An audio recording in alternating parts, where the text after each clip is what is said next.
On today's episode, we are going to talk about vaccines.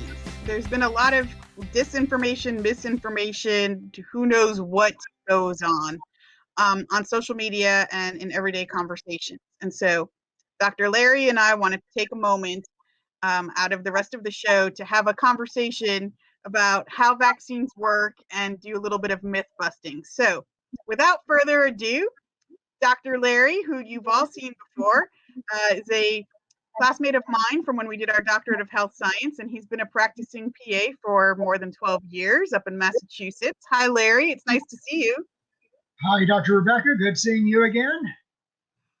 So, Larry, let's talk a little bit about what is a vaccine and how it works in the body. Okay, a vaccine it's either a particle or a dead piece of a virus or an infectious organism, or it could be a protein of that organism that once injected into your body, your body develops a natural immune response. Now, that response is going to give you antibodies and all of the markers that are necessary. So in case you're exposed to the real thing, then your body is better equipped to fight off the virus on its own or whatever infective agent it is. So it doesn't mean that you won't get sick. It means that you might have no symptoms, fewer symptoms, or a short course of the illness. But it doesn't guarantee you to be free of getting sick. I'm so glad you bring that up because so often people start talking about, I'm vaccinated, the pandemic is over. So I think it's important that we understand that, vaccines do prevent severe illness, hospitalization, and death, but it doesn't necessarily mean that you won't get the infection or necessarily be a carrier for somebody who is unvaccinated to get the disease. That's whatever correct. Well, especially now, we are seeing people that have been vaccinated. They were in the first round of recipients. And some of those people have tested COVID positive and had some mild to moderate cases. None have been severe in the literature that I've read so far. But where we're having a major problem is with the Delta variant. For those patients or individuals who did not receive the vaccine at all, or only received one dose of the vaccine, the Delta variant is more severe. In other words, it's more virulent, and it gives you a more severe set of symptoms. And from what I'm looking at, the death rate is slightly higher than the original COVID strain. So we have some other strains that are being studied, but I think just like influenza, we will have to develop a vaccine that covers multi-strains. So we'll have, the original COVID-19 Wuhan, and we will have Delta and all of the others. And we might even have to combine that with our flu vaccine so that we can get inoculated every year just to be safe. The Delta variant, is that the one out of India? I'm not for certain if it's out of India. I just know that in parts of Texas, Mississippi, Louisiana, and some other southern states that had poor vaccination rates, that's where it's become very, very active. I just know we have several variations of it now, and it's hard for me to keep track of which variant is from where. You probably run into that too in the clinic. You're probably like, which variant? And to be quite honest, when we run the rapid test, we're not looking for the variant. We're just looking for an antibody that identifies COVID. So, the coronavirus is a cold virus, but this particular coronavirus, COVID, has now become something of a unique cold virus in that we had SARS, then we had MERS, and as we go through these various strains of coronaviruses, COVID seems to be the most infectious and the one that has the most complications in terms of while ill in the hospital and after you've so-called recovered, there are long-lasting health conditions that people have to contend with. Is that why people keep telling me, like, oh, the vaccine is sexually transmitted and it causes shingles and strokes and all of these weird things that I'm going to ask you about when we go into myth busting? Changes your DNA, and we're bringing on the zombie apocalypse. Is that because of these long-lasting complications from the disease itself that people are kind of pushing that onto the vaccine and thinking the vaccine is some kind of horrible thing? Well, the zombie apocalypse is really coming about from cell phone users who click and drive. So that's a totally different scenario. However, the COVID vaccine does not change your DNA. However, people can have atypical responses to the vaccine. Some people have a very strong immune response with the first shot. Some have no response. Others have a very strong response to the second. Others have no response. The severity of the responses vary greatly. Some people have just sort of a lethargic feeling. Others have full-blown flu-like symptoms. I have had a couple of patients wound up hospitalized after the vaccine because their symptoms were severe enough, but yet they did not qualify as having COVID infection. It was a response to the vaccine. Now, as we look at vaccine production, we have to remember this is a live viral particle. So therefore, there have to be preservatives in the liquid itself. So preservatives, many patients are highly allergic to preservatives. Vaccines in the United States, well, almost throughout the world, are produced commonly from two sources, either from eggs or from mammal cells. Well, if you're allergic to eggs, you will automatically have an immune response. The mammal cells, those are usually used for the nasal sprays for like influenza and meningitis and things like that. There is a plant-based vaccine production method that still is not FDA approved, but is quite effective. You can turn out a vaccine in 67 days using a plant source, whereas it's over double that time with an egg and even longer with mammal cells. So the source of the vaccine production, its preservatives, was the bottle stored correctly? Remember, the COVID vaccine has to be stored below zero, and Pfizer has to be colder than Moderna. So you can actually have Moderna kept at, I believe it's 20 degrees or something like that, Celsius or Fahrenheit. But I just know that it's easier to transport the Moderna. The Johnson & Johnson, I don't know that well. I've been busy with my clinical patients to stay on top of that one. But there are so many factors that affect not only the stability of a vaccine, but the efficacy of a vaccine, the responses to a vaccine. Everybody's response will be different. No two human beings are the same, and therefore your immune response will not be the same.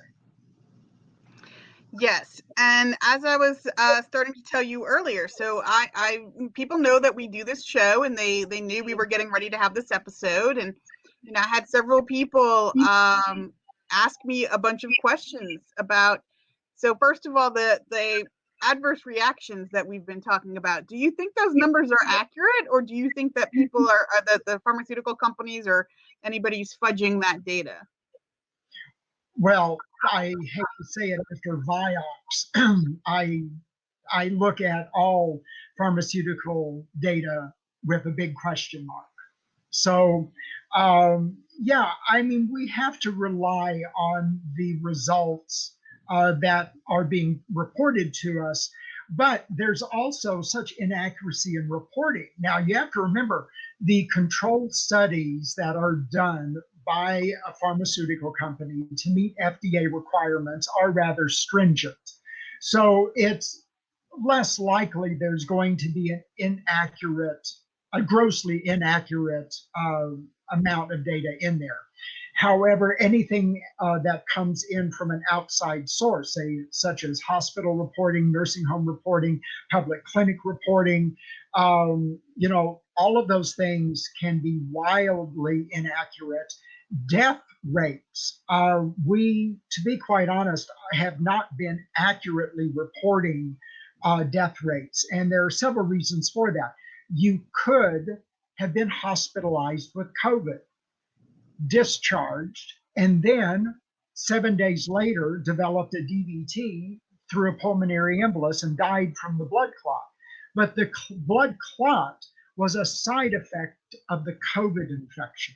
So that's one of the more serious side effects of severe COVID infection. So speaking of blood clots, we had that entire brouhaha, especially with the Johnson and Johnson vaccine. Although I suspect this is also true for the other vaccines, and the whole blood clot thing, where they paused the J&J one for a little while and looked at it. Do you think these blood clots issue is that related to the COVID itself, or to that vaccine, or just to people in general? Well, actually, there have been two studies done, one in Norway and I think one in Germany, that found protein markers unique to the individuals that developed the DVTs. So after COVID infection, the individuals that have that particular protein marker in their blood are at much higher risk for developing a DVT. So the human body, as I said, is part of this entire response system because it's where it originates. It's the human response.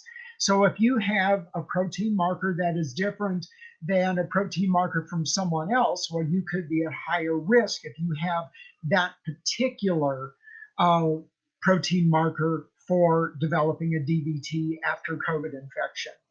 The other example is the vasculitis that can happen. Vasculitis is an inflammation of either the large blood vessels, like the ones leading out of the heart, the aorta, or it can be microvascular, which are the tiny, tiny blood vessels down to the capillary level, which those can be even more dangerous than inflammation in a large vessel. So that's actually something I'll talk about later in our men's health segment, which is sort of an interesting new finding that erectile dysfunction, obviously, erections are basically caused by vascular dilation and blood flow. If the blood vessels are inflamed from this immune response, you're not going to have an erection. So it's just one of the side effects of COVID infection. So I know you and I have discussed about the vaccine and people associating it with causing shingles. And I know that you and I have discussed that it's not that the vaccine causes shingles, it's that the immune system is distracted, and then shingles has an ability to come out and play. Shingles is the reactivation of the chickenpox virus, yes? Yes, shingles is caused from varicella. So obviously, as children, were exposed to chickenpox. Well, chickenpox, once the varicella is in your system, it likes to hide, and its favorite place to hide is your nervous system. Now, it can hide in any part of the nervous system. So here's a very bizarre case that I had about 10 years ago. A patient came into the emergency room with chest pain, but we couldn't diagnose them as having a heart attack. Come to find out, one of the immunologists said, well, I read a study about shingles and chest pain Come to find out, the patient was having coronary shingles. It's like people that get ocular shingles, shingles in the eye, excruciatingly painful and very dangerous. You can go blind. Well, shingles in the heart could kill you. So this, very, very unusual presentation. But varicella is opportunistic. So it will hide out in whatever part of the nervous system it wants to. And once you get a vaccine, especially a live viral particle like COVID, your immune system has to work harder to develop antibodies and to work with that live particle. If it's an attenuated virus or a dead virus, your body doesn't have to work that hard to develop some antibodies for it. So shingles usually does not appear with those vaccinations. But with COVID, because it was an emergency release vaccine and it's a live virus, it makes your body work much harder. Therefore, your immune system is going COVID, COVID, COVID. And all of a sudden, varicella is going, hey, I don't have anyone watching me. I'm going to go out for a little dance. And that's when shingles starts. Have you seen any reports with your patients about the connection that people are trying to draw? I'm not sure that it actually is a valid connection, so I'll just put it that way. The connection people are trying to draw between the COVID vaccine and in irregular menstrual cycles and infertility in women and those sorts of things. There are some individual case studies coming in now. Now, it's not enough for us to actually have enough data to draw any kind of conclusions from. But the case studies are interesting, is after a COVID infection, there have been reports of irregular menstrual cycles. And you have to remember, hormone regulation is one of the areas affected by COVID, just as inflammatory markers are affected by COVID. So yes, I can see women having irregular menses or menorrhagia where it's painful menses. We're still learning about the consequences of COVID. It will take us several years, I would say 5 to 7 years, before we have enough data about the various side effects of of not only the vaccine but the infection, for us to say, okay, this is this and this is that. We have to have labels for everything. But at this point, we're just dealing with case studies. Interesting. I always think we have to look back at the data too. Like, you can't really calculate a case fatality rate, for example, until you know how many people have died. I think people mess up a lot of stuff when they try to do things prematurely with the data. Oh yeah, in my opinion. A case study could be a warning sign of something coming down the pipe, but at the same time, that case study could be just an aberrant finding because of that individual's genetic makeup or phenotype or something else. We just don't know yet. But as we go through time, more cases present, then we can learn from them. Have you read anything? I was reading something a couple weeks ago about Canada's having trouble with their vaccine rollout because they told people they could mix and match between Pfizer and Moderna, and it's made a little bit of a mess up there. Have you seen anything about that? Have any thoughts about that? Well, at one point, it was assumed that we could mix and match. Say if Pfizer was the only one available for your first shot, and then we couldn't get Pfizer for the second, well, we can give you Moderna. Well, unfortunately, the vaccines are produced slightly differently, and therefore, from my perspective, it's sort of like taking Tylenol for one ailment that works fine, but then you run out of Tylenol and you wind up taking aspirin. They're not the same drug. Yes, they are antipyretics that reduce fever, but they don't work the same way. So, I mean, it's really not the best thing. If you're supposed to take one drug for a particular problem, you stick with it. Look at us, Larry. We got Vioxx, which had, I believe it was, what was it, 1 in 8 adverse reactions. And then we have aspirin with 1 in 34 in the same conversation, all about vaccines. Look at us. We're just like amazing. I know. Do you have any final thoughts? Because like I was saying, there's so many myths about these vaccines. I don't even really know where to begin in terms of the myth busting. But do you have any final thoughts for people on vaccines in general and the COVID vaccine? Well, my recommendation is get vaccinated. While the vaccines available are not perfect, they are reducing the risk of infection, severity of infection, and that is far better than getting full-blown COVID and running the risk of death. So get the vaccine.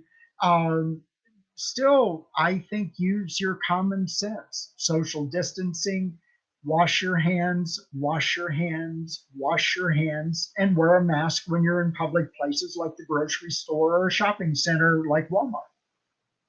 You know, that's interesting too that you bring that up, because I had somebody ask me, well, how long are you going to wear a mask for? And I'm thinking probably another year at least. I think that this is going to continue for a little while. I think COVID's probably here to stay, but in terms of the quote unquote pandemic, I think probably another year. I don't know. What do you think? Well, I think the pandemic itself is now sort of leveled off and lowering in numbers, but because of the Delta strain, and that is increasing, we're running the risk of infection from the Delta strain. So remember, the first vaccine was based on Wuhan, so now we've got Delta. So I'm still going to wear a mask. I'm recommending to my patients and staff that we wear masks and, hand sanitizer and everything as a prophylaxis. I would not want to be the person to get exposed to the Delta strain and get a mild case and not realize it until after I had already infected 17 other people. So I'll just play it safe. I completely agree. Thank you for coming on the show, Larry, to talk about these very important topics. It's always fun to have you on the show, and I'm sure we could do several episodes on vaccine myths, because there are just so many that I see all the time. Oh, and autism has resurfaced with COVID, and I'm just like, oh, gee, that guy's report is never going to go away. No, and I can't get published in the Lancet, but they can publish that trash. Yeah, well, you never know. Well, let's get ready to talk about our men's health stuff. And as I said, it's always a pleasure to have you on the show. We should do this more often. Great being here, and I'll see you for the next segment.